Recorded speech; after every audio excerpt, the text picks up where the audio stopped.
कहते हैं कि मैंने YouTube पे अक्सर देखा है कि औरतें कह रही होती है अपना टाइम मैनेज करो, यूँ करो, आप आटा गूंद के 2-2 दिन का फ्रिज में रख दो, आप टमाटरों की प्योरी बना के फ्रिज में रख दो। आप एक बात बताएं मुझे, सिर्फ आटा गूंदने में कितना मिनट लगते हैं? 2 मिनट, हद से ज्यादा 2 मिनट। आप क्या अपनी जिंदगी से खिलवाड़ करोगे? जो आटा आप फ्रिज में रख देते हैं 2-2 दिन का, 3-3 दिन का गुंदा हुआ, उनके अंदर सिर्फ एक दफा माइक्रोस्कोप लेके कहीं पे अगर आपके पास है ना कोई कॉलेज या यूनिवर्सिटी, उस आटे को इतना सा उसका सैंपल ही जाके चेक तो जरा करवाएं, उसमें कितने कीड़े कितने। अस्सलाम वालेकुम guys, welcome back to my channel. Guys जैसा कि पता कि मेरे व्यूअर्स को आज मेरी एनर्जी भी देख रहे होंगे, मैं आराम से सारा काम करके रिलैक्स होकर लेट गई थी।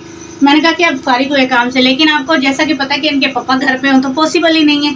इनके पापा ने फ़ोन किया है कि 2 मेहमान आ चुके हैं घर में, लिहाजा उनके लिए रोटी बना दें। तो गाइस आप कहते होंगे, आप मेरे व्यूअर्स देखने वाले कहते होंगे कि बाजी हर रोज़ आपके घर मेहमान आए होते हैं, हर रोज़ आप कैसे काम को मैनेज करते हैं। जिंदगी में एक असूल बना ले, अगर आपने अपने घर में अपनी जिंदगी में सुकून चाहिए ना, तो एक असूल आप जिंदगी का बना ले।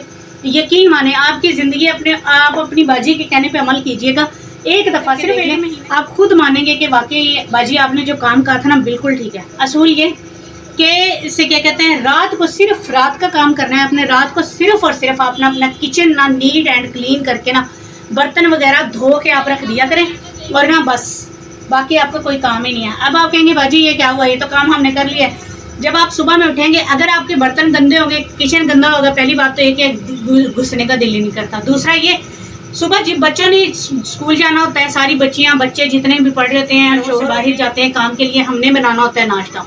अब अगर आपने रात को ही किचन धो के नहीं रखा, तो आप किचन धोने में मैक्सिमम आपको रात के बर्तन धोने में, किचन धोने में आपको आधा घंटा या 20-25 मिनट लग जाएंगे, जिनका छोटा किचन है। अगर बड़ा है तो भाई बहुत ज्यादा टाइम लगता है, जिससे बच्चे लेट होंगे स्कूल से, शोहर खुद ब खुद आपको सुनाएगा कि क्या करती है तुम सारा दिन। जब बच्चे लेट होंगे, शोहर का पारा हाई होगा, इतना हाई होगा क्योंकि वैन गुजर जाएगी बच्चों की, शोहर को स्कूल छोड़ने जाना पड़ेगा, और सारा दिन आप मियाँ बीवी का चिक चिक में और लड़ाई झगड़ों में गुजरेगा।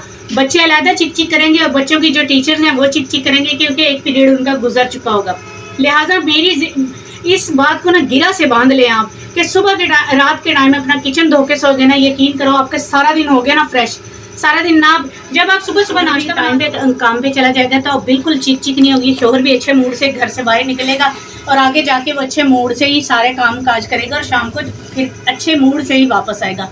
आप देख रहे होंगे कि मेरे हाथों को क्या हो रहा है। मैंने अभी गूंदा है आटा, ये देखें ये। और मुझे एक बात और करनी थी, मैंने YouTube पे अक्सर देखा है कि औरतें कह रही होती है अपना टाइम मैनेज करो, यूँ करो, आप आटा गूंद के 2-2 दिन का फ्रिज में रख दो, आप टमाटरों की प्योरी बना के फ्रिज में रख दो।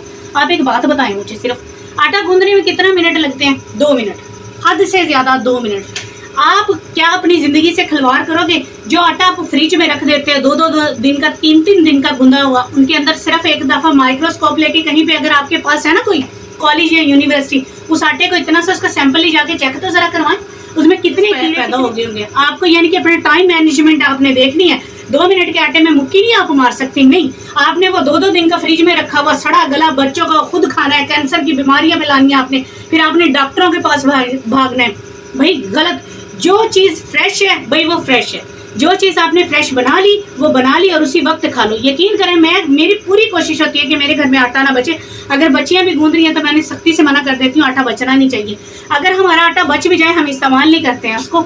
अगर कोई 100 मजबूरी है, 100 मजबूरी के बिल्कुल अचानक से 1 सेकंड 10 मिनट के अंदर कुछ बनाना है, तो मेहमान आ गए उनको देना मजबूरी बन जाती है, वरना मैं वो आटा सारा ज़ाया कर देती हूँ, मुर्गियों को खिला देती हूँ बिल्कुल। और टमाटरों की प्यूरी जो आप बना के फ्रिज के अंदर सेव कर करके महीना 2-2 महीना की रख लेते हो, आप खुद बताएं जो फ्रेश चीज़ होगी वो प्यूरी इतने दिन जो उसमें जरासीम नहीं जाएंगे। भाई मेरा वो नहीं है मेथड ये, मैं बिल्कुल इस बात पे बिलीव नहीं करती। आप इतनी चीज़ों को समेट के फ्रिज में रख दो। फ्रिज का अगर मैं कहती हूँ अगर जिंदगी खुशहाल गुजारनी है तो मजबूरी बन गया हमारे फ्रिज वगैरह। जिन्होंने लंबी जिंदगियां गुजारनी है ना, यकीन करो कि अपने घरों से फ्रिजों को निकाल के फेंको, मटके का पानी पियो। लेकिन यहाँ भाई क्या कर सकते हैं, मजबूरी है, हम भी इंसान हैं, चलते हैं। लेकिन मैं अपनी उन बहनों को वो करी कोशिश ये किया करें कि अपने बच्चों की सेहत, शोहर की सेहत, अपनी सेहत से बढ़ के कुछ नहीं है। 2 मिनट का आप वो ले लिया करें, ताज़ा पकाएं, ताज़ा खिलाएं, बच्चों की सेहत अच्छी होगी, आपकी सेहत अच्छी होगी, और वही ग्लो आपकी स्किन पे झलकेगा। और डॉक्टरों के जो थब्बे के थब्बे आप दवाइयाँ लेके आते हैं, इनसे भी बचोगे, आपका बजट भी मैनेज होगा। जो इतने डॉक्टर दवाइयों में पैसे ले लेते हैं, यकीन मानो थोड़ी सी एफर्ट करके तो देखो, एक कदम बढ़ा के तो देखो, 1 महीना करके तो देखो, आप खुद ब खुद मानेंगे कि वाकई वाजी आपने कोई सही चीज़ बताई है। जैसे भी आए हैं हमारे घर मेहमान, मैंने आटे को ऐसे घोल के रख दिया था, ये मैंने चढ़ाया हुआ तवा, इधर हमारी चढ़ी हुई है चाय। अब ये काम मैं इतनी मिनट में मैनेज कर लेती हूँ। कितनी देर लगी आपसे बात करते करते, मैंने आटे को घोल दिया था, मुक्की मारूंगी और रोटी बना दूंगी।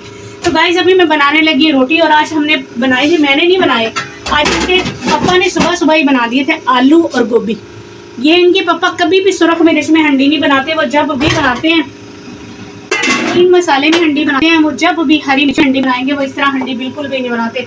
हम तो लाल मिर्चें वो इस्तेमाल कर लेते हैं ना, वो नहीं करते, वो बिल्कुल खाते ही नहीं है, वो कहते नहीं हमने हरा मसाले की हंडी खानी है। तो गाइस यहाँ पे मैं आपसे लूँगी एक छोटा सा ब्रेक, क्योंकि मैंने बना के देनी है 2 आदमियों की रोटी, 6 रोटियाँ सिर्फ बननी है, और आटा मेरा गूंद चुका है, तवा मेरा चढ़ा हुआ है, उधर चाय। तो गाइस मैं मिलूँगी आपसे एक छोटी सी ब्रेक के बाद, तो कहीं मत जाइएगा। अपनी आप ही को आपने पूरा सपोर्ट करना है, यकीन माने आपकी सपोर्ट मुझे बेहद ज़रूरी है। पूरा ब्लॉग देखा करें, लाइक कमेंट शेयर, चैनल को सब्सक्राइब लाजमी किया करें, कमेंट्स आप लाजमी किया करें, क्योंकि आपके कमेंट्स आपकी बहन खुद रीड करती है और फिर उनका जवाब देती है। अगर मैं बिजी हूँ तो मैं अपनी बेटी मेरी आपके मैसेज पढ़ के मुझे सुनाएगी, तो फिर जवाब मेरी तरफ से ही आएगा। तो रोटी चुपड़ दी हैं, और यहाँ पे हो रहा है सालन गर्म है। अभी सालन घर का हम देसी घी बेचते भी हैं, खाते भी हैं, सब कुछ करते हैं भाई।